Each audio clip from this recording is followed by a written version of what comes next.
আসলে নাসিরউদ্দিন পাটোয়ারির কথা শুনলে আমার মাঝে মাঝে ওবায়দুল কাদেরের কথা মনে পড়ে।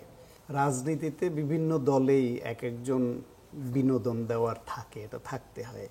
যেমন ওর কথা শুনলে, নাসিরউদ্দিন পাটোয়ারির কথা শুনলে আমার মাঝে মাঝে ওবায়দুল কাদেরের কথা মনে পড়ে।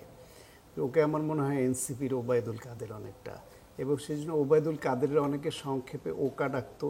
ওকেও কিন্তু এখন এই ভার্চুয়াল মিডিয়ায় দেখি অনেকে সংক্ষেপে নাপা ডাকে। তো নাসিরউদ্দিন পাটোয়ারি ওকা ওকা মানে নাপা। ফলে ও যেসব কথা বলে, কথাটা এক ধরনের পলিটিক্যাল রেটরিক হিসেবে কেউ কেউ উড়িয়ে দেয়, কেউ কেউ হাস্যরস করে।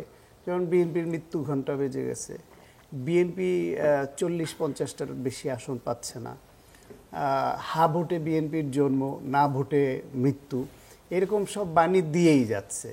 যে বাণীটা সে দিচ্ছে, সেই বাণীটা কি তার এবং তার দলের প্রতি যে নতুন ধারার রাজনীতি চালুর যে অঙ্গীকার নিয়ে তারা আসছে, সেটাকে হোঁচট খাওয়াচ্ছে কিনা, সেটাকে প্রশ্নবিদ্ধ করছে কিনা। এনসিপির বাকি নেতারা ওর এটাকে না থামাতে পারার অর্থ হচ্ছে এটাকে এই দল অনুমোদন দিচ্ছে। তাহলে এই দল যে নতুন ধারার রাজনীতি করবার যে অঙ্গীকার নিয়ে আসলো, সেটা অন্য দলের অনেক নেতারই অনেক বেফাস কথা নিয়ে আমরা সমালোচনা করি, সাধারণ মানুষ অসন্তুষ্ট হয়। তাহলে ওরাও যদি সে একই করে, ধরেন হাসনাত একসময় খুব রাগত স্বরে অনেক রকমের কথা বলতো, একটু থেমেছে, কিন্তু সার্জিস কলিজা ছিঁড়ে রাস্তায় ফেলে দেওয়ার কথা বললো, এখন কিন্তু আর কারো কলিজা আপাতত ছিঁড়ছে না। অন্তত এটুকু বুঝতে পারছি যে নির্বাচন সামনে এসছে, এইটা ওর মাথায় ঢুকেছে।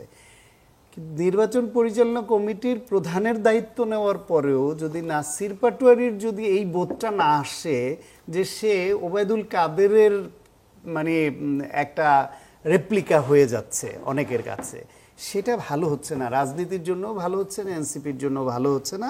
এবং আমাদের জন্য দুর্ভাগ্য যে ওকে আমাদের স্নেহ করা উচিত, ভালোবাসা উচিত, যে জুলাইয়ের অবদানের জন্য শ্রদ্ধা করা উচিত, সেটা না করে ওকে নিয়ে আমাদের সমালোচনা করতে হচ্ছে। এটা আমাদেরও করতে ভালো লাগে না।